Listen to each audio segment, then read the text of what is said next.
Assalamualaikum warahmatullahi wabarakatuh. Innal hamdalillah nahmaduhu wa nasta'inuhu wa nastaghfiruh wa na'udzu billahi min shururi anfusina wa min sayyiati a'malina. May yahdihillahu fala mudilla lahu wa may yudlil fala hadiya lahu. Wa asyhadu an la ilaha illallah wahdahu la syarika lah. Wa asyhadu anna Muhammadan abduhu wa rasuluh. Ya ayyuhalladzina amanu taqullaha haqqa tuqatih wa la tamutunna illa wa antum muslimun. Ya ayyuhan nasu taqu rabbakumul ladzi khalaqakum min nafsin wahidah wa khalaqa minha zawjaha wa batha minhuma rijalan katsiran wa nisaa wattaqullaha alladzi tasaaluna bihi wal arham innallaha kana 'alaikum raqiba. Ya ayyuhalladzina amanu taqullaha wa qulu qawlan sadida yuslih lakum a'malakum wa yaghfir lakum dhunubakum wa may yuti'illaha wa rasulahu faqad faza fawzan 'azima. Amma ba'du fa inna asdaqal hadits kitabullah wa khairal hadi hadi Muhammadin sallallahu alaihi wa alihi wasallam wa syarrul umuri muhdatsatuha wa kullu muhdatsatin bid'ah wa kullu bid'atin dhalalah wa kullu dhalalatin finnar wa ba'du. Ibu-ibu, bapak-bapak serta rekan-rekan ikhwah dan akhwat sekalian, a'azzakumullah. Alhamdulillah, dengan taufiknya, dengan kemudahan darinya, kita bertemu di siang hari ini dalam rangka satu tujuan yang mulia, untuk mengisi waktu kita dengan kegiatan yang paling bermanfaat, yang paling kita akan syukuri ketika kita menghadap Allah Subhanahu wa ta'ala, untuk mempertanggungjawabkan umur kita, mempertanggungjawabkan tentang waktu kita di dunia, mempertanggungjawabkan tentang nikmat yang Allah Subhanahu wa ta'ala anugerahkan kepada kita, kemana kita gunakan. Alhamdulillah, kita dimudahkan untuk menggunakannya dalam kebaikan, untuk bertamasya di taman-taman surga dunia. Apalagi ketika kita akan mengkaji satu pembahasan yang paling agung dalam Islam, satu inti daripada semua dakwah yang diserukan oleh para nabi dan para rasul alaihi wassalatu wassalam, yaitu mengenal Allah Subhanahu wa ta'ala, untuk kemudian kita mencintainya dan menghambakan diri kepada Allah Subhanahu wa ta'ala satu-satunya, karena memang cuma Dia yang pantas untuk manusia menyerahkan ibadah kepadanya, lahir maupun batin. Tema kajian kita pada siang hari ini apa, ibu-ibu? Masih ingat gak? Apa? Indahnya cinta kepada Allah. Kalau berbicara tentang cinta, maka yang ada semua adalah keindahan. Kalau berbicara tentang cinta, maka semua menjadi nikmat. Pekerjaan yang berat pun kalau dasarnya cinta menjadi ringan dan semangat dilakukan. Coba kita bayangkan ya, kalau seseorang mencintai orang lain, laki-laki mencintai seorang perempuan, atau sebaliknya, kalau dia disuruh untuk melakukan pekerjaan apapun yang tadinya asalnya berat, karena dasarnya cinta itu menjadi ringan. Bahkan tidak terasa diselesaikannya pekerjaan tersebut. Bahkan kalau disuruh lagi, dia akan lakukan lagi.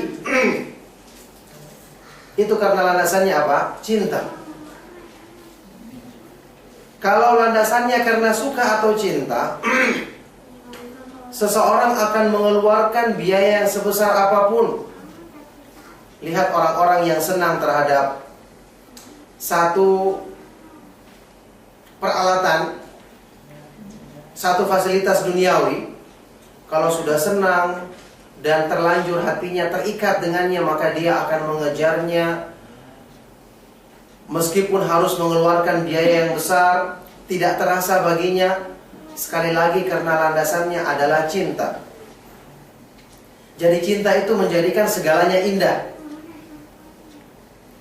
Makanya Imam Ibnu Qayyim rahimahullah ta'ala dalam kitabnya Raudhatul Muhibbin, yang kitab ini khusus ditulis untuk menjelaskan indahnya cinta kepada Allah, dengan mengambil definisi sifat-sifat atau keadaan-keadaan cinta yang terjadi di antara manusia satu dengan yang lainnya, untuk kemudian dibawakan semua itu dan diarahkan kepada cinta yang lebih indah, cinta kepada zat yang menciptakan hati manusia, yang merupakan tempatnya cinta itu sendiri, cinta kepada Allah subhanahu wa ta'ala. Ibnu Qayyim rahimahullah ta'ala membuat satu kaidah singkat, tapi subhanallah kalau kita renungkan, kaidah ini menjadi sebab semua yang kita kerjakan, semua yang kita lakukan menjadi lebih bermakna, lebih semangat, lebih terasa indah, menjadi ringan, dan tentu saja keutamaannya menjadi semakin besar, semakin mulia di sisi Allah subhanahu wa ta'ala. Apa itu kaidahnya? Kaidahnya berbunyi seperti ini: al-ladzatu tabi'atun lil mahabbah. Kelezatan itu mengikuti rasa cinta. Kalau ingin merasakan sesuatu itu indah, semakin indah, maka tingkatkan rasa cinta. Pasti sesuatu itu akan jadi indah. Keindahan-keindahan di dunia yang dikejar oleh manusia, atau sesuatu yang mereka anggap sebagai sumber kebahagiaan, itu timbul karena manusia menganggap itu adalah sesuatu yang mereka cintai atau disenangi oleh hati mereka.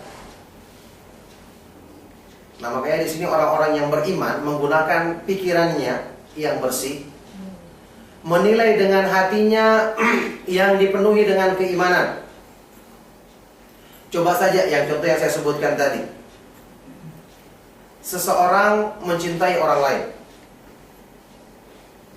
Seorang laki-laki atau perempuan mencintai lawan jenisnya. Seorang istri cinta kepada suami, suami cinta kepada istri, orang tua cinta kepada anak, anak cinta kepada orang tua, atau kepada teman-teman kita. Cinta tersebut timbul karena beberapa faktor, beberapa sebab. Di antaranya karena kita mengenal kebaikan orang-orang yang kita cintai. Dia punya jasa, suka menolong kita, mau berkorban untuk kita, apalagi orang tua, mau memenuhi kebutuhan-kebutuhan kita, dan banyak melimpahkan kebaikan dan kasih sayang kepada kita. Inilah sebabnya kita cinta kepada orang tua, kita cinta kepada orang-orang yang kita cintai. Sehingga sebagai balasan dari cinta tersebut, kita akan mau melakukan hal-hal yang tadinya kalau tanpa dasar cinta itu berat. Itu merupakan sesuatu yang mungkin malas kita lakukan, tapi dengan cinta menjadi ringan. Misalnya ada orang tua kita sakit, kita mau melayaninya, mengurusinya. Demikian pula anak kita atau orang-orang yang kita cintai. Baik, ini cinta kepada manusia, yang kalau kita pertimbangkan kebaikan manusia itu bagaimanapun banyaknya, tetap kebaikan yang terbatas. Bagaimanapun bagusnya akhlak orang tersebut, tetap dia pernah menyakiti kita, pernah ada kekurangan dalam kebaikannya. Coba bandingkan dengan kebaikan Allah Subhanahu wa ta'ala, Zat yang maha sempurna rahmatnya, kasih sayangnya, maha sempurna kebaikan-kebaikannya pada manusia. Padahal kita kurang dalam menunaikan syukur atas kebaikan tersebut. Bandingkan dengan kebaikan Allah sewaktu Allah melimpahkan nikmatnya kepada kita lahir dan batin. Kita belum lahir di dunia pun sudah mendapatkan kebaikan dari Allah. Masih di dalam rahim ibu kita sudah mendapatkan sebab-sebab untuk hidup, untuk tumbuh. Lahir ke dunia, kemudian besar. Ini nikmat lahir dan batin yang didapatkan semua manusia. Belum lagi nikmat hidayah untuk menempuh jalan Islam. Siapa yang akan bisa memberikan hidayah Islam ini kepada kita kalau bukan Allah Subhanahu wa ta'ala? Banyak orang-orang yang lahir dalam keadaan orang tuanya adalah orang tua yang bukan muslimah, ibunya bukan muslimah. Akhirnya dia lahir pun dalam kondisi kafir. Semakin besar pun dia juga tidak mengenal Islam, yang kemudian mungkin dia meninggal di atas kekufuran tersebut, maka dia pun masuk ke dalam neraka kekal abadi selama-lamanya. Alhamdulillah itu tidak terjadi pada kita. Allah Subhanahu wa ta'ala memilih kita sebagai seorang muslimah. Kalau kita pikir-pikir, kita tidak punya hak pilih. Waktu mau dilahirkan, tidak ada pemilihan dari bayi-bayi atau janin yang mau keluar, yang mendaftarkan diri, saya mau keluar sebagai seorang muslim, saya mau keluar sebagai seorang yang bukan muslim. Tidak ada. Semua adalah pilihan dari Allah. Allah Subhanahu wa ta'ala yang menakdirkan kita lahir dari rahim seorang ibu muslimah, ataupun ada yang lahir dari rahimnya seorang ibu yang kafir tapi kemudian dia dapat hidayah. Intinya hidayah dari Allah itu tidak ada hak bagi kita untuk memilih, tapi bersamaan dengan itu kita diberikan anugerah tersebut. Seandainya Allah menghendaki salah seorang dari kita terlahir sebagai orang kafir ataupun muslim, kemudian dicabut hidayah Islam darinya sehingga dia menjadi kafir, apakah dia bisa protes? Tidak bisa.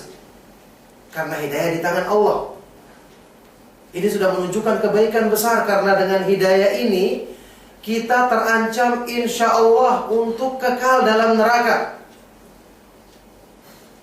Lepas dari ancaman untuk kekal dalam neraka, bebas dari ancaman tersebut. Ini baru hidayah Islam. Belum hidayah untuk mengikuti sunnah Nabi SAW. Betapa banyak orang-orang di sekitar kita, bahkan keluarga-keluarga yang terdekat dengan kita, mereka tidak sempat merasakan indahnya sunnah, tidak sempat merasakan nikmatnya belajar tauhid, belajar keimanan. Betapa banyak kita saksikan orang-orang yang mungkin kita kenal sampai saat ini masih bergelimang dalam perbuatan syirik, apalagi bid'ah. Tidak pernah belajar agama untuk memperbaiki keimanan. Bagaimana kira-kira kalau mereka mati dalam keadaan seperti itu? Terancam, na'udzubillah min dzalik. Rusak keimanannya, rusak agamanya, terancam mereka akan mendapatkan keburukan di akhirat nanti. Nah sekarang bandingkan dengan diri kita. Kita dapat hidayah, padahal kita juga mungkin dulu masa lalunya seperti mereka atau bahkan lebih parah. Coba tanyakan sama ikhwan-ikhwan atau akhwat-akhwat yang kenal manhaj Ahlus Sunnah. Apakah mereka dulu termasuk orang-orang yang sebelum dapat hidayah sunnah rajin beribadah, banyak sedekahnya untuk Islam, banyak misalnya berjasa terhadap sunnah Nabi SAW? Jawabannya tidak. Ya seperti itu juga, seperti orang-orang di sekitar kita. Ada juga bahkan yang ikut melakukan perbuatan syirik. Ada juga yang ikut bahkan memuliakan perayaan maulid. Ada juga yang bahkan tergelimang dalam berbagai macam perbuatan dosa. Tapi tanpa kebaikan yang berarti kita lakukan, Allah memberikan hidayah kepada kita untuk mengenal jalan sunnah. Ada yang tidak sadar memutar radio rojak kemudian dengarkan, dapat hidayah. Ada yang tiba-tiba di SMS sama temannya, diajak untuk ngaji, awalnya dia menolak, setelah berdebat sedikit kemudian dia mau ikut, akhirnya dapat hidayah. Ada juga yang mungkin tidak sengaja mendapatkan majalah-majalah yang bermanhaj sunnah, bermanhaj salaf, dibaca tertarik, akhirnya dia bertanya, akhirnya dapatkan hidayah sunnah. Bermacam-macam kita dapatkan hidayah. caranya. Tapi pertanyaannya, apakah kalau bukan dengan kehendak Allah Subhanahu wa ta'ala taufiknya, kita akan mendapatkan hidayah tersebut? Jawabannya tidak.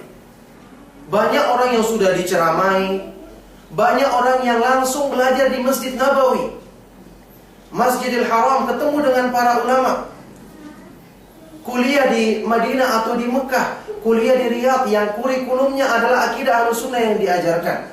Kurangnya apa? Setiap hari dengarkan kajian. Bahkan waktu ujian dia menghafal dalil-dalilnya tentang akidah, tentang tauhid, tentang sunnah, bahaya perbuatan bid'ah. Apa yang terjadi? Mereka pulang dalam keadaan sudah faham, sudah tegak hujah, tapi tetap lebih mengutamakan jalan yang menyimpang, jalan-jalan bid'ah daripada jalan sunnah Nabi SAW. Ini bukti apa? Hidayah itu tidak diperhitungkan dengan jasa seseorang, tidak diperhitungkan dengan kebaikan seseorang yang dengan itu berhak dapat atau memilih agar Allah berikan hidayah kepadanya dan tidak kepada orang lain. Tidak, semua murni karena karunia dari Allah Subhanahu wa ta'ala, murni karena kebaikannya. Kalau Rasulullah SAW yang ketika berusaha keras mendakwai pamannya Abu Thalib ketika menjelang meninggal dunia. Dan Abu Thalib, siapa Abu Thalib? Abu Thalib itu pamannya yang sangat menyayangi Rasulullah SAW, membela beliau dalam urusan-urusan dunia, percaya tentang sifat jujur dan amanah dari kemenakannya ini. Kebaikannya luar biasa. Jasanya terhadap Islam secara duniawi, membela Rasulullah SAW ketika menghadapi rongrongan dari orang-orang kafir Quraisy, sangat besar jasanya. Yang mendakwainya tidak tanggung-tanggung, langsung dai yang terbaik. Rasulullah SAW dengan kebaikan cara menyampaikan beliau, dengan sifat-sifat dan akhlak terpuji beliau. Tapi apa yang terjadi? Apakah pamannya dapat hidayah? Tidak dapat hidayah. Dalam Sahih Bukhari dan Muslim disebutkan, ketika menjelang meninggal dunia, datanglah Ali bin Abi Thalib, anaknya Abu Thalib, kepada Rasulullah SAW. Ya Rasulullah, ammukal kafir maridha. Wahai Rasulullah, pamanmu yang kafir itu sakit keras saat ini. Maka Rasulullah SAW bergegas datang untuk mendakwainya, karena ini kesempatan terakhir. Ya ammi kul la ilaha illallah kalimatan uhajju laka biha indallah. Wahai pamanku, ucapkanlah kalimat la ilaha illallah sebagai argumentasi untuk aku bela kamu di hadapan Allah. Tapi ternyata kesimpulannya, pamannya enggan untuk mengucapkan kalimat tersebut. Tidak mau masuk Islam. Sudah demikian lengkap,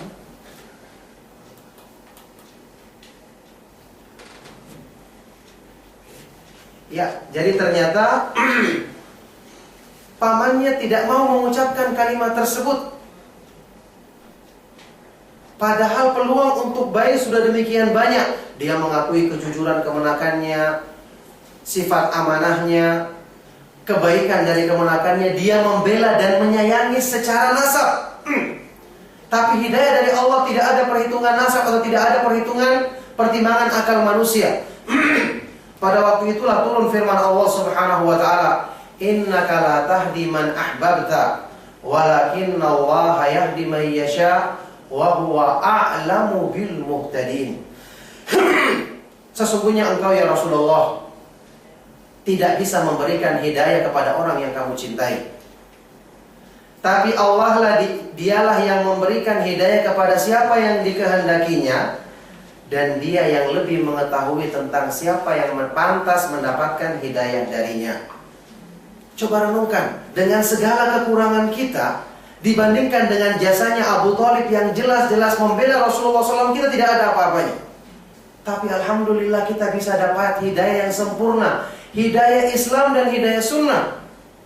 Ini kebaikan yang mulia, yang melebihi kebaikan siapapun yang melakukan kebaikan untuk kita di dunia ini. Makanya kalau orang merenungkan tentang kebaikan Allah ini saja, sungguh dia terlalu bodoh untuk kemudian tidak menjadikan Allah lebih dicintainya daripada segala sesuatu yang dicintainya di dunia ini.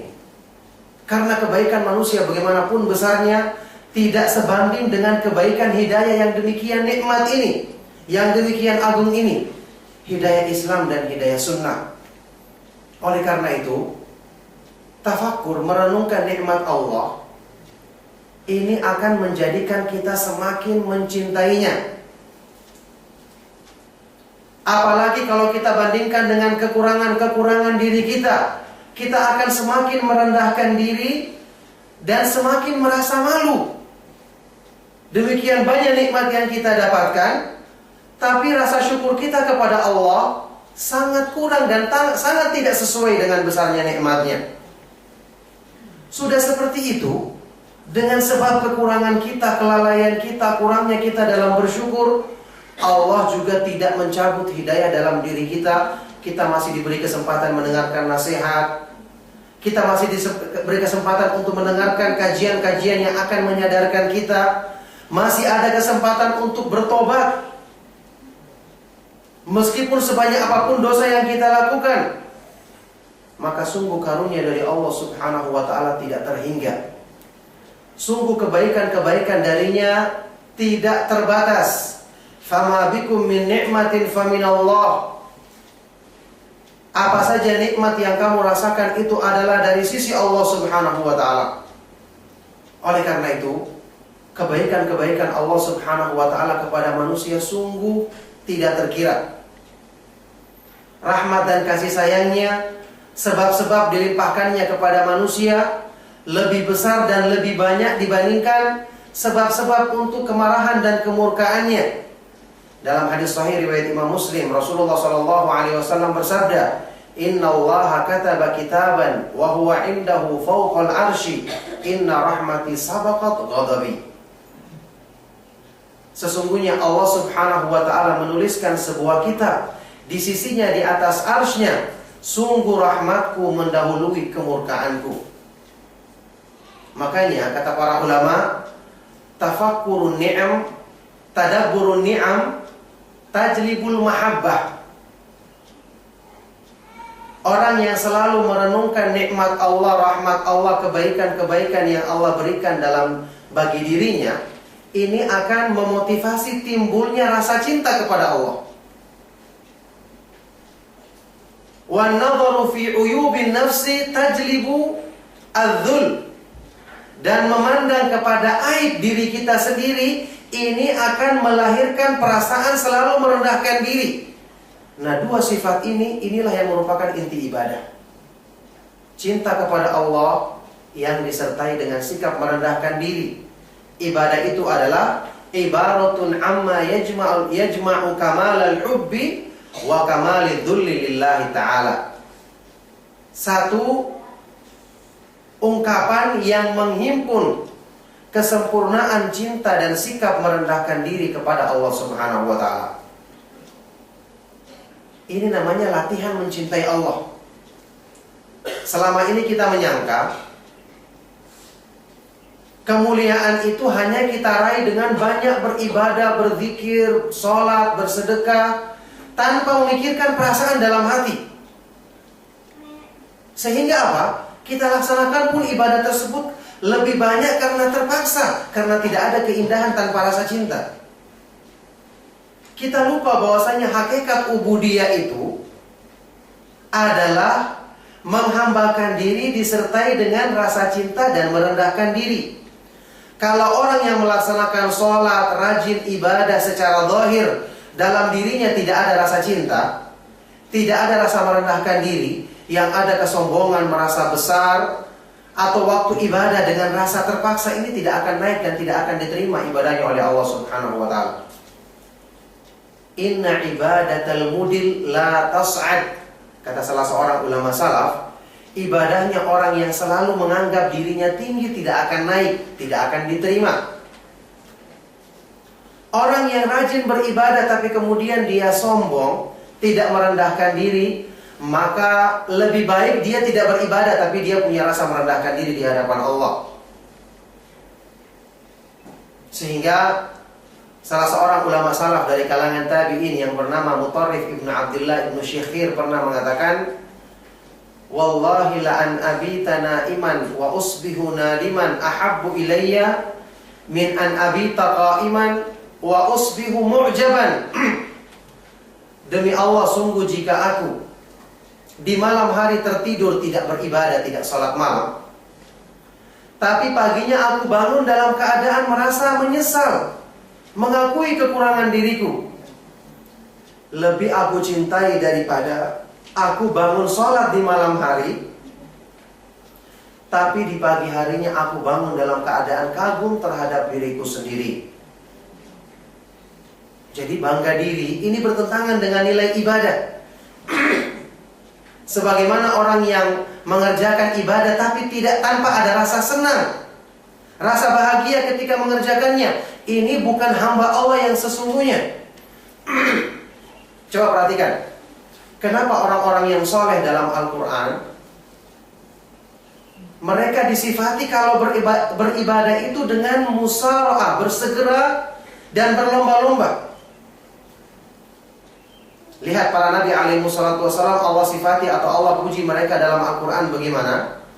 Wasari'u innahum kanu yusari'una fil khairati wa yad'unana raghaban wa rahaban wa kanu lana khashi'in. Mereka adalah orang-orang yang selalu bersegera berlomba-lomba dalam kebaikan. Jadi kebaikan itu jadi perlombaan bagi mereka. Bersamaan dengan itu mereka selalu berdoa kepada kami dalam keadaan takut dan berharap. Bersegera dalam kebaikan, tapi takut dan berharapnya disandarkan kepada Allah, tidak menjadikan diri mereka sombong. Wa kanu lana khashi'in, dan mereka adalah orang-orang yang selalu tunduk khusyuk di hadapan kami. Bersegera.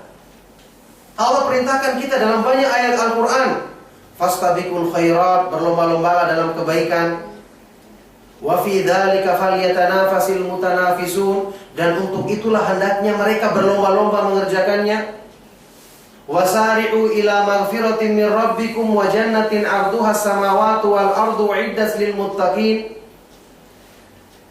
Dan hendaknya kalian bersegera meraih pengampunan dari Allah, dan untuk meraih surga yang luasnya seperti langit-langit dan bumi. Jadi perintah bersegera. Apa artinya bersegera? Beramal dengan rasa cinta.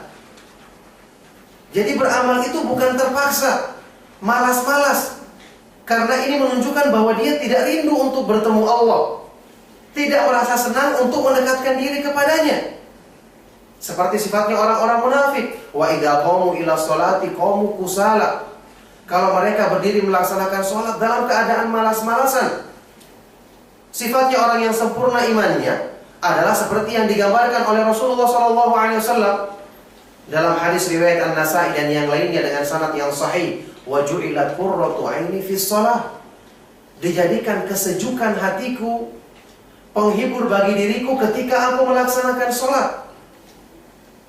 Bagaimana mungkin sholat bukan menjadi penyejuk hatinya orang yang beriman? Sedangkan di dalam sholat itu adalah saat dia bertemu dengan Allah dan menghadapkan diri dengannya. Ketika Rasulullah SAW bersabda dalam hadis riwayat Tirmidzi dan Ahmad dengan sanad yang sahih, "Idza qama ahadukum ila sholati fa innahu yunaji rabbahu falyanzur ahadukum bima yunajihi." Kalau ketika salah seorang dari kalian berdiri melaksanakan sholat, sesungguhnya dia sedang bermunajat, berkomunikasi, berhadapan dengan Allah. Maka hendaknya masing-masing dari kamu melihat bagaimana dia waktu menghadap Allah. Coba bayangkan, kalau kita bertemu dengan orang yang kita cintai, apakah kita tidak merasa senang? Tidak merasa gembira? Apalagi orang tersebut sudah lama kita tidak bertemu dengannya misalnya. Kita gembira, mesti kita akan persiapkan. Mesti kita akan mempersiapkan hati kita, bahkan penampilan kita dengan sebaik-baiknya. Makanya orang-orang yang beriman ketika sholat bertemu Allah, dia akan mempersiapkan hati, lahir dan batinnya dengan segala persiapan, karena ini akan bertemu dengan kekasih yang paling dicintainya, yang itu merupakan sebab ketenangan bagi jiwanya. Oleh karena itu, disebutkan dalam biografi beberapa ulama salaf, sikap-sikap yang menunjukkan besarnya rasa cinta mereka kepada Allah, sehingga disebutkan dalam biografi beberapa diantaranya ulama dari kalangan tabi'in dan tabi'ut tabi'in, termasuk Syekhul Islam Ibnu Taimiyah rahimahullah ta'ala juga disebutkan demikian dari beliau. Ketika mereka mendengarkan azan atau ketika mereka berwudu untuk melaksanakan sholat, itu terlihat pada fisik mereka atau pada wajah mereka perasaan, ada yang gemetar ketika mendengarkan azan, ada yang wajahnya berseri-seri ketika berwudu, karena mereka bayangkan akan bertemu dengan kekasih yang mereka cintai sebentar lagi. Bahkan sebagian di antara ulama salaf ada yang langsung tidak mampu melakukan semua pekerjaannya karena rindunya untuk bertemu Allah saat itu. Di antaranya disebutkan dalam biografinya Imam Ibrahim ibnu Maimun As-Sa'ib, salah seorang ulama dari kalangan tabi'ut tabi'in, yang beliau ini adalah pandai besi.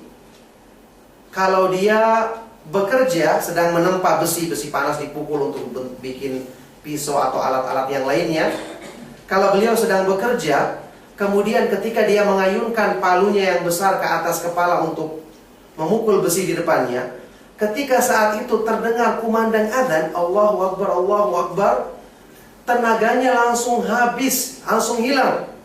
Maka palu tadi tidak mampu diayunkannya meskipun sudah berada di atas kepalanya. Kenapa? Yang dibayangkannya adalah bertemu dengan kekasih yang paling dicintainya. Dunia langsung menjadi rendah di hadapan mereka. Inilah keindahan cinta. Nah, di sini kita perhatikan ya, ikhwan dan akhwat sekalian rahimakumullah. Kita perhatikan, belajar ibadah itu adalah belajar untuk meraih apa yang seperti mereka telah rasakan. Kalau ibadah itu kita rasakan dengan kita laksanakan dengan cinta, maka mesti kita akan berlomba-lomba mengerjakannya. Makanya berlomba-lomba ini menunjukkan kesempurnaan iman. Mungkin pernah kita dengarkan ya, sebagian dari para ulama sewaktu menjelaskan tambahan ya, 2 syarat diterima amal adalah ikhlas dan mengikuti sunnah Nabi SAW. Ditambahkan lagi 2 syarat kesempurnaan amal. Amal lebih sempurna, yaitu apa? Pertama, al-musara'ah, bersegera mengerjakannya. Ini menunjukkan bahwa dia cinta terhadap amal tersebut, senang untuk mendekatkan diri kepada Allah. Yang kedua adalah al-akhdhu bil quwwah, menjalankannya dengan semangat, bukan dengan malas-malasan. Ini 2 syarat kesempurnaan amal. Karena orang yang melakukannya menunjukkan dia mengerjakan amal tersebut dengan rasa senang. Bahkan dia tidak bosan-bosan untuk terus melakukannya. Makanya ini akan diraih oleh orang-orang yang punya rasa cinta kepada Allah. Nah, disinilah kalau kita tahu rahasianya ya, kenapa misalnya sahabat yang mulia atau para sahabat secara keseluruhan, kenapa mereka itu lebih dimuliakan dibandingkan orang-orang yang datang setelah mereka? Sampai pun orang-orang yang datang setelah mereka ada yang mungkin lebih banyak jihadnya, lebih banyak sedekahnya atau salat sunnahnya, tetap mereka tidak bisa melebihi keunggulan imannya, keutamaannya para sahabat. Kenapa? Para sahabat itu punya iman yang lebih kuat, kecintaan kepada Allah yang lebih tinggi, yang itu menjadikan amal ibadah mereka lebih besar nilainya di sisi Allah Subhanahu wa ta'ala. Kenapa? Allah mensifati mereka dalam surat Al-Hujurat, "Walakinnallaha habbaba ilaikumul iman wa zayyanahu fi qulubikum wa karraha ilaikumul kufra wal fusuqa wal isyan." Akan tetapi Allah menjadikan kalian, wahai para sahabat, cinta kepada keimanan dan menjadikan iman itu seperti perhiasan dalam hatimu, indah dalam hatimu. dan Allah menjadikan kalian benci terhadap perbuatan kufur, perbuatan fasik, dan perbuatan maksiat. Jadi mereka melaksanakan ibadah itu dianggapnya sebagai kebutuhan. Seperti orang yang kelaparan dihadapkan pada makanan yang lezat, tidak mungkin dia perlu dipaksa untuk memakannya. Itulah keindahan cinta. Inilah yang dirasakan oleh para sahabat radhiyallahu taala anhum ajma'in. Coba perhatikan Abu Bakar As-Siddiq radhiyallahu taala anhu. Imam Ahlus Sunnah dari kalangan tabi'in Bakar bin Abdullah Al-Muzani pernah mengatakan seperti ini. Ma sabaqahum Abu Bakrin bi kathrati salatin wala siyamin wala sadaqatin walakin bi syai'in waqara fi qalbihi. Tidaklah Abu Bakar As-Siddiq mengungguli, mendahului keutamaan para sahabat yang lainnya hanya sekedar dengan banyaknya sholat, puasa, atau sedekah. Karena para sahabat rata-rata banyak bersedekah, sholat sunnahnya rajin, dan banyak berjihad, melaksanakan sholat-sholat sunnah, dan berpuasa. Abu Bakar As-Siddiq bukan mencapai keunggulan dalam keutamaan di sisi Allah semata-mata dengan amal soleh seperti ini. Tetapi apa sebab utamanya? Walakin bisyai'in waqara fi qalbihi. Tetapi karena kuatnya keimanan dan cinta kepada Allah yang ada dalam hatinya. Jadi amal yang dilaksanakan dengan cinta nilainya sangat berlipat ganda. Karena amal seperti ini didorong oleh rasa rindu untuk bertemu Allah, rasa bahagia ketika mendekatkan diri dengannya. Nah, oleh karena itulah belajar agama diutamakan sangat untuk belajar tentang cinta kepada Allah Subhanahu wa ta'ala, takut dan berharap kepadanya. Saya katakan tadi, sebab pertama dan utama diantaranya adalah merenungkan nikmat, merenungkan kebaikan-kebaikan dari Allah. Apalagi kita mengetahui nama-nama Allah Subhanahu wa ta'ala yang berhubungan dengan kebaikan-kebaikannya yang sempurna. Ada namanya Ar-Rahman, Ar-Rahim, yang sempurna rahmatnya. Al-Muhsin, sempurna kebaikannya. Al-Jawad, sempurna kedermawanannya. Kemudian Al-Mannan, sempurna anugerahnya.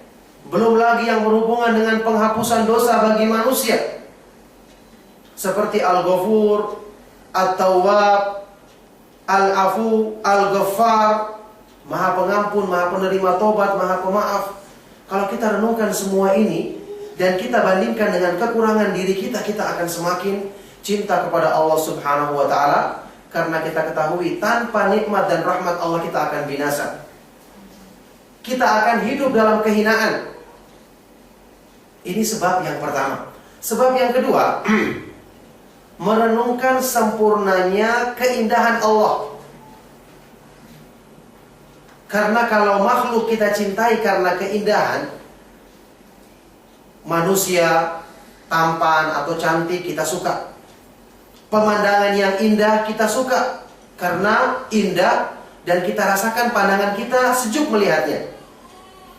Bukan cuma itu, bahkan barang elektronik atau kendaraan, kalau kita lihat fasilitasnya bagus, penampilannya keren dan seterusnya, kita cinta. Nah, ini makhluk. Bagaimana kalau kita kenal keindahan Zat yang Maha Indah yang menciptakan semua keindahan tersebut? Apa yang terjadi? Kita akan lupakan semua keindahan dunia. Karena keindahan dunia yang kita kagumi atau kita kejar, dikejar kebanyakan orang, itu sangat kecil nilainya di sisi Allah Subhanahu wa ta'ala. Sekarang kenapa dunia, orang-orang kafir juga merasakannya? Jawabannya karena dunia itu terlalu rendah sehingga orang kafir pun dapat. Disebutkan dalam hadis sahih riwayat dalam sebuah hadis yang sahih, Rasulullah SAW bersabda, "Lau kanatid dunya ta'dilu 'indallahi janaha ba'udatin ma syaribal kafiru minha syurbatal ma." Seandainya dunia itu sebanding di sisi Allah dengan sayap seekor nyamuk, maka orang kafir tidak akan mungkin bisa minum dari dunia ini seteguk air saja. Seandainya dunia sebanding nilainya di sisi Allah dengan sayap seekor nyamuk. Tapi karena dunia lebih rendah daripada itu, makanya orang kafir pun dapat. Itu gambaran keindahan dunia yang kita prioritaskan selama ini. Tidak ada sebanding nilainya di sisi Allah dengan sayap seekor nyamuk. Ini yang kita cintai. Nah, bayangkan kalau orang mengenal keindahan yang sesungguhnya yang ada pada nama-nama dan sifat-sifat Allah Subhanahu wa ta'ala.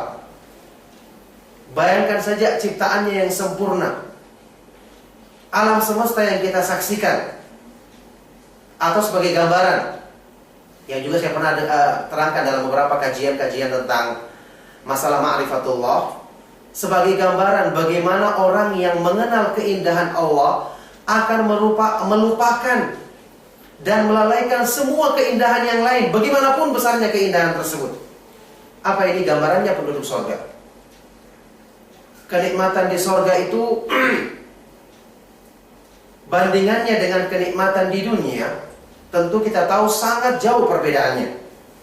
Dalam sebuah hadis riwayat Imam Muslim, Allah Subhanahu wa ta'ala berfirman, hadis kursi, tentang kenikmatan surga, a'datu li'ibadiyas salihin ma la 'ainun ra'at wa la udhunun sami'at wa la khatara 'ala qalbi bashar.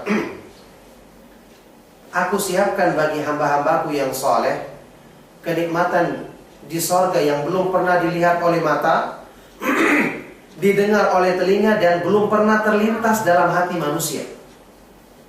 Jadi apapun yang kita saksikan paling indah di dunia ini, di surga nanti jauh lebih indah.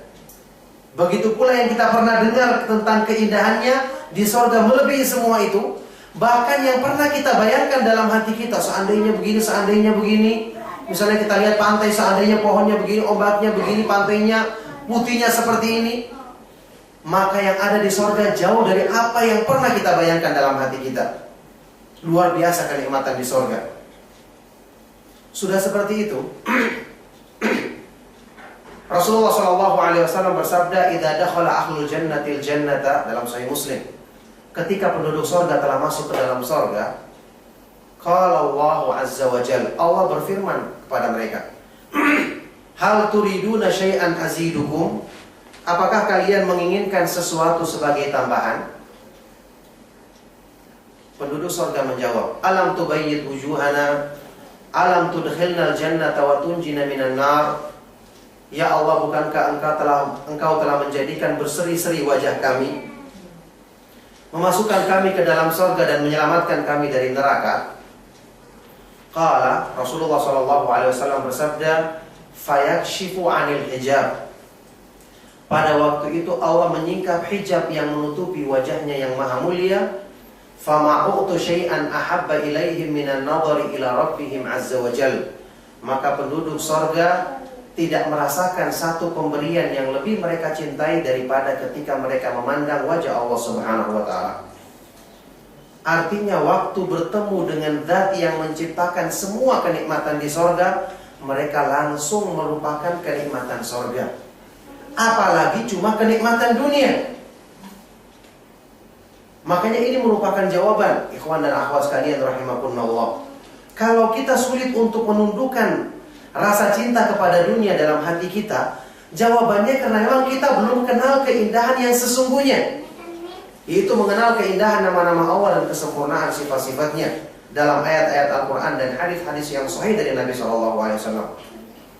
Kalau kita kenal keindahan ini, jangankan dunia yang rendah, kenikmatan surga saja yang demikian tinggi, penduduk surga bisa melupakannya ketika mereka telah bertemu dengan zat yang maha indah. Makanya ini menjadi renungan bagi kita semua. Sia-sia apa yang kita pelajari kalau kita tidak mengusahakan sebab-sebab cinta seperti ini. Ibadah kita akan terasa kering. Upaya kita untuk menundukkan hawa nafsu, apalagi cinta kepada dunia yang begitu nampak di mata kita dengan segala gemerlap dan kilauannya, ini akan sia-sia kalau kita tidak mengenal keindahan sejati yang sampai penduduk surga saja langsung melupakannya, padahal lebih indah daripada kenikmatan dunia atau keindahan dunia. Makanya di sini kita belajar untuk menjadikan hidup kita lebih indah. Kenapa Rasulullah SAW menjadi orang yang paling berbahagia hidupnya, paling nikmat dirasakan ketika dia beribadah kepada Allah Subhanahu wa ta'ala, padahal dunia tidak beliau miliki.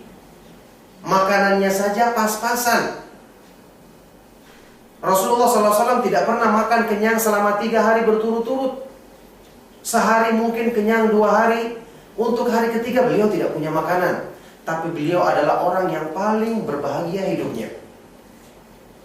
Dan benarlah sabda Rasulullah SAW yang menyatakan tentang keindahan yang hakiki dengan merasakan keindahan mengenal Allah. Laisal gina an kathratil ardi wa innamal gina gina nafs. Bukanlah keindahan atau kekayaan itu diraih dengan banyaknya harta, tetapi kekayaan yang sesungguhnya adalah kekayaan dalam jiwa, kekayaan dalam hati. Kaya dengan mengenal Zat yang Maha Kaya. Karena hati manusia diciptakan oleh Allah dan diturunkan wahyu untuk meresepkan kepada hati ini cara hidup bahagia. Berarti kalau hati tidak mengenal Allah, tidak mungkin dia merasakan bahagia. Ini kaidah penting. Tidak mungkin hati itu akan merasakan keindahan, kecukupan, kekayaan kalau dia tidak mengenal Zat yang menciptakannya. Ibnu Qayyim rahimahullah ta'ala dalam kitab Ighathatul Lahfan membuat satu bab khusus membahas masalah ini. La hayata lil qalbi wala sa'adata wala faraha wala surura illa bi an yakuna Allah wahdahu ilahahu wa fatirahu wa ghayata matlubihi wa ahabba ilaihi min kulli ma siwahu. Tidak ada kehidupan bagi hati, tidak ada kebahagiaan, kegembiraan dan kesenangan. Tidak mungkin dia merasa bahagia hatinya kecuali dengan dia menjadikan Allah satu-satunya sembahannya, puncak dari segala tujuannya, dan Zat yang paling dicintainya melebihi dari segala sesuatu yang ada di dunia ini. Jadi cinta kepada Allah itulah keindahan hati yang sesungguhnya. Itulah yang kita ingin usahakan dengan belajar agama ini, untuk memasukkannya ke dalam hati agar hidup kita itu indah dengan keindahan yang sebenarnya. Demi Allah, ikhwan dan akhwat sekalian rahimakumullah, kalau kita telah merasakan sedikit saja dari bagian keindahan ini, kita akan rasakan hidup kita semakin berarti. Ibadah-ibadah yang kita lakukan justru menjadi penyejuk hati kita, sehingga tidak ada lagi keinginan-keinginan duniawi yang kita akan utamakan, keindahan-keindahan semu yang akan kita kejar. Tidak perlu lagi kita mengatakan untuk menenangkan hatiku refreshing saya harus ke puncak gunung atau ke pinggir pantai ini. Bagaimana kalau seandainya gunungnya sudah runtuh atau pantainya sudah rusak? Berarti kita akan stres terus. Atau bagaimana orang-orang yang hidup di padang pasir, tidak ada pantai, tidak ada gunung yang hijau, berarti dia tidak akan pernah bahagia. Maka alhamdulillah Allah tidak menjadikan sumber kebahagiaan itu dengan hal-hal yang fana seperti ini, meskipun kebanyakan manusia menjadikannya sebagai ukuran kebahagiaan. Makanya mengenal Allah, kalau kita tidak raih di dunia, kita rugi. Kita rugi. Surga dunia adalah mengenal Allah. Saya pernah berkali-kali ucapkan atau nukilkan ucapannya Syekhul Islam Ibnu Taimiyah, inna fi dunya jannatan man lam yadkhulha la yadkhulu jannatal akhirah. Di dunia ini ada surga, barang siapa yang belum masuk ke dalamnya, dia tidak akan masuk ke dalam surga di akhirat nanti. Ini surga dunia yang sesungguhnya. Atau ucapannya salah seorang ulama salaf lain yang dinukil oleh Imam Ibnu Qayyim, yang mengatakan masakinu ahli dunya kharaju minha wa lam yudrik wa madzaku aladza ma fiha. Alangkah miskin dan kasihan orang-orang yang hidup di dunia ketika mereka meninggalkan dunia ini dalam keadaan mereka belum merasakan kenikmatan tertinggi di dalamnya. Mereka bergelimang dengan dunia, sibuk memuaskan hawa nafsu, dikira itu puncak kebahagiaan, padahal ini awal dari penderitaan yang kekal abadi di akhirat nanti. Jadi kata dia, miskin ahlu dunia, sudah keluar dari dunia menderita, di neraka nanti menderita juga. Na'udzubillahi min dzalik. Keluar dari dunia belum merasakan kenikmatan tertinggi di dunia. Ditanyakan padanya, apa itu kenikmatan tertinggi di dunia? Maka beliau mengatakan, ma'rifatullah, mengenal Allah, wa mahabbatuhu, mencintainya, wal unsu bi qurbihi, merasakan bahagia ketika mendekatkan diri dengannya, wasyauqu ila liqa'ihi, dan merasa rindu untuk bertemu dengannya. Makanya ayyuhal ikhwatu fillah, ikhwani wa akhwati fiddin, azzakumullah, cinta saya katakan tadi sebagai sumber keindahan. Sesuatu akan menjadi lezat, ibadah kepada Allah, ya. Orang yang bekerja saja di panas-panas hari, siang hari yang terik, aslinya pekerjaannya itu menyulitkan, memberatkan. Tapi karena dia punya iming-iming mengejar sesuatu yang dicintainya, gaji 1 juta, 2 juta, maka dia rela bersabar. Nah, bagaimana ibadah yang hakikatnya indah dikerjakan oleh orang yang cinta kepada zat yang dihadapinya dalam ibadah tersebut? Kira-kira bagaimana bayangannya? Luar biasa. Makanya kenapa orang yang sholatnya khusyuk lupa kepada apa yang di sekitarnya, hanya terkonsentrasi pada sholatnya, karena dia benar-benar menghadap kepada zat yang dicintainya. Dia rindu untuk bertemu dengannya. Ini keadaannya orang-orang yang telah merasakan sempurnanya kemanisan iman dalam dirinya. Cinta kepada Allah subhanahu wa ta'ala yang benar-benar membawa kepada kebahagiaan yang sejati. Makanya kita perhatikan bahasa-bahasa Al-Quran, ya. Yang bahasa-bahasa ini tidak akan dirasakan indah oleh orang-orang yang tidak mengenal cinta kepada Allah. Coba lihat ayat terakhir dari surat Al-Kahfi. Faman kana yarju liqa'a rabbih falyamal amalan salihan wala yusyrik bi'ibadati rabbih ahada. Barang siapa yang mengharapkan perjumpaan dengan Allah, hendaknya dia beramal soleh di dunia, dan jangan dia menyekutukan Allah dalam beribadah kepadanya. Kalau orang yang tidak mencintai Allah, tidak rindu bertemu dengannya, apa artinya tawaran barang siapa yang mengharapkan perjumpaan dengan Allah? Tidak ada daya tarik bagi dirinya. Kenapa ibadah itu disebutkan dengan taqarrub, mendekatkan diri kepada Allah? Kenapa? Karena bagi orang yang cinta, dia senang dekat dengan zat yang dicintainya. Makanya ibadah itu dikatakan dengan mendekatkan diri kepada Allah. Bahasa ini saja sudah menjadi motivasi orang-orang yang sempurna imannya. Mendekatkan diri kepada zat yang dicintai, gembira mereka. Makanya kenapa orang yang beriman itu selalu senang melaksanakan sholat, karena di situ ada sujud. Sujud adalah aqrabu ma yakunul abdu min rabbiha wa huwa sajid. Sedekat-dekatnya keadaan seorang hamba adalah ketika dia sujud. Kenapa dalam keutamaan-keutamaan ibadah Allah sertakan keutamaan besar, yaitu ma'iyah yang khusus, kebersamaan yang khusus, seperti innallaha ma'as sabirin, sesungguhnya Allah bersama orang-orang yang bersabar. Innallaha ma'al ladzina taqaw wal ladzina hum muhsinun, sesungguhnya Allah bersama orang-orang yang bertakwa dan orang-orang yang berbuat kebaikan. Ini bagi orang-orang yang cinta kepada Allah gembira, karena di sini ada kebersamaan yang khusus.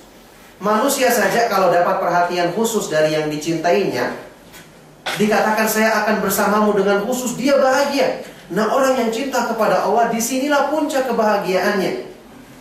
Kebersamaan yang khusus yang mengandung arti perhatian, taufik, perlindungan dari segala keburukan. Nah, ini bahasanya bahasa-bahasa cinta.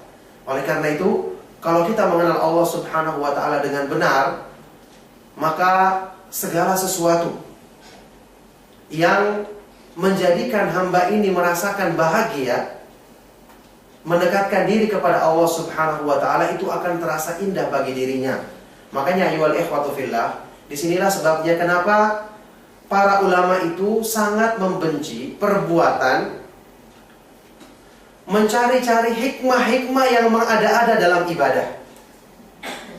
Dan ada satu pembahasan penting yang perlu kita ketahui. Ini termasuk syirik tapi jarang orang menyadarinya.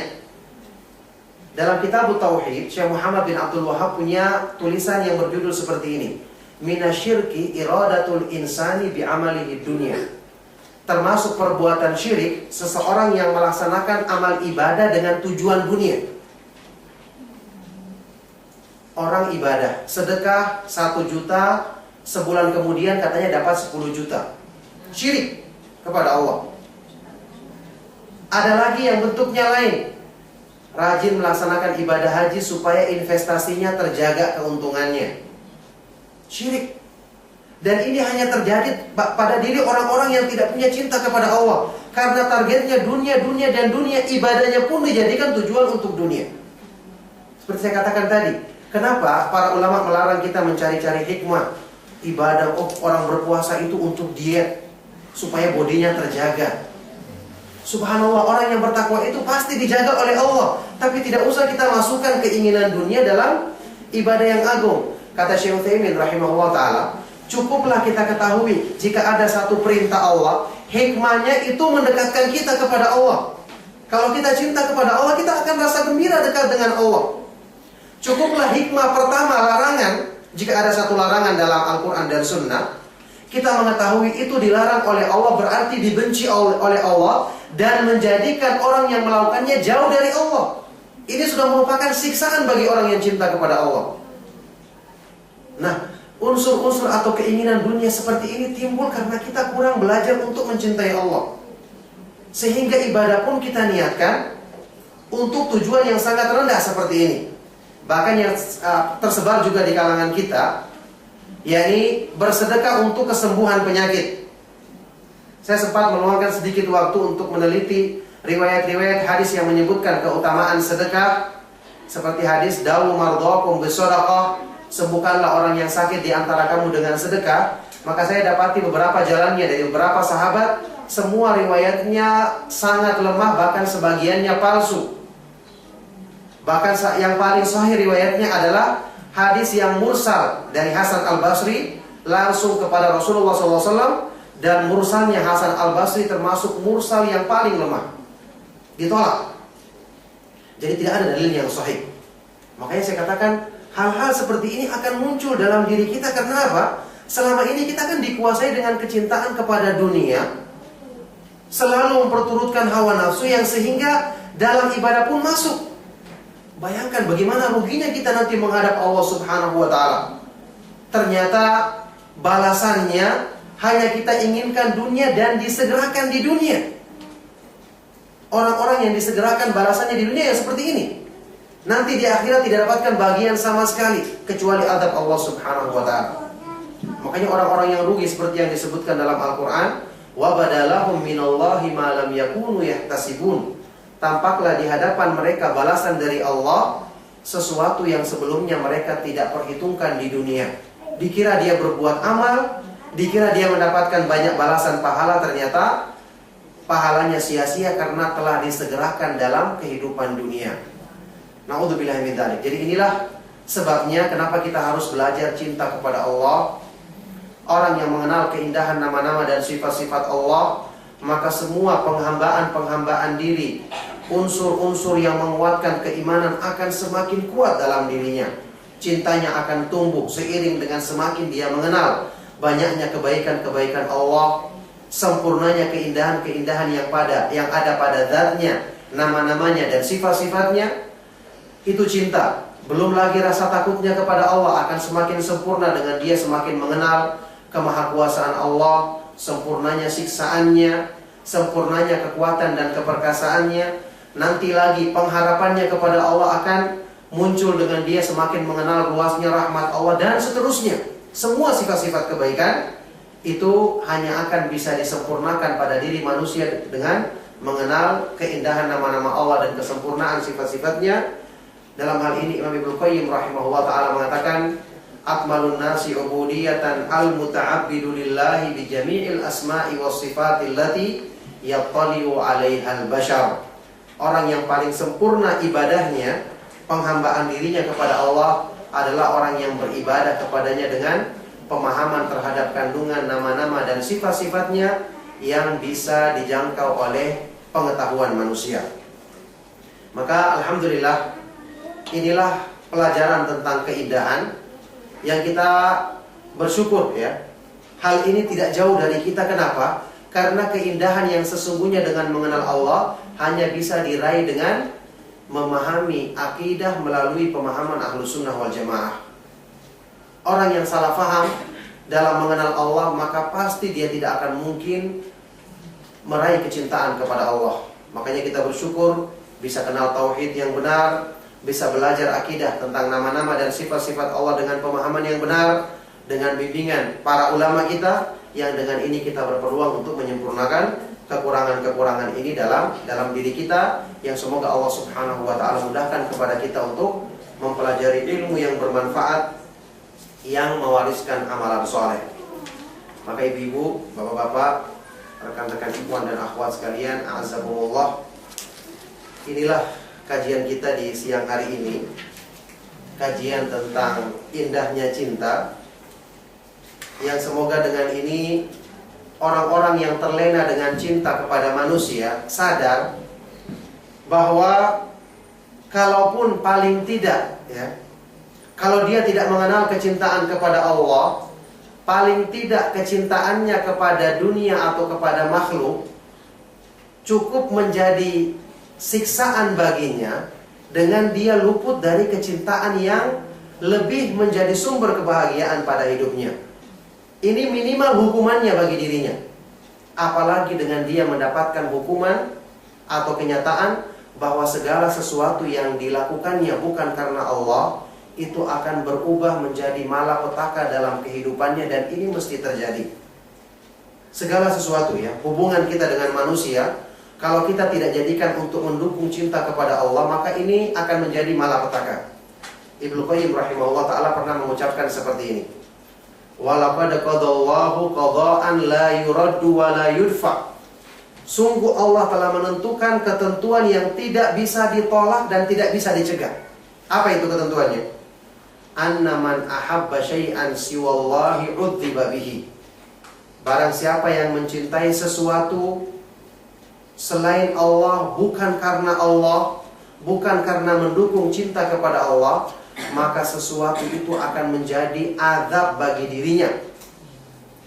Wa man khafa ghairahu sullita alaih. Barang siapa yang takut kepada selain Allah, maka dia akan tunduk dan dikuasai dengan sesuatu tersebut. Wa man ishtaghala bi ghairihi kana syu'man alaih. Barang siapa yang menyibukkan dirinya kepada selain Allah, maka itu akan menjadi kesialan untuknya. Wa man athara ghairahu lam yubarak fihi. Dan barang siapa yang mengutamakan sesuatu selain Allah di atas kecintaan kepada Allah, maka itu akan menjadi ketidakberkahan bagi dirinya. Wa man arda ghairahu bi sakhatihi askhatahu alaihi wala budda. Dan barang siapa yang mencari keridhaan selain Allah untuk mendatangkan dengan resiko kemurkaan Allah, maka Allah akan menjadikan sesuatu itu murka kepadanya, dan itu mesti terjadi. Jadi semua yang kita lakukan akan menjadi keburukan dan malapetaka kalau kita tidak jadikan kegiatan kita yang utama, kesibukan kita yang paling besar adalah berusaha untuk mengenal indahnya cinta kepada Zat yang Maha Indah, Allah Subhanahu wa taala. Maka demikianlah kajian kita di siang hari ini, semoga bermanfaat.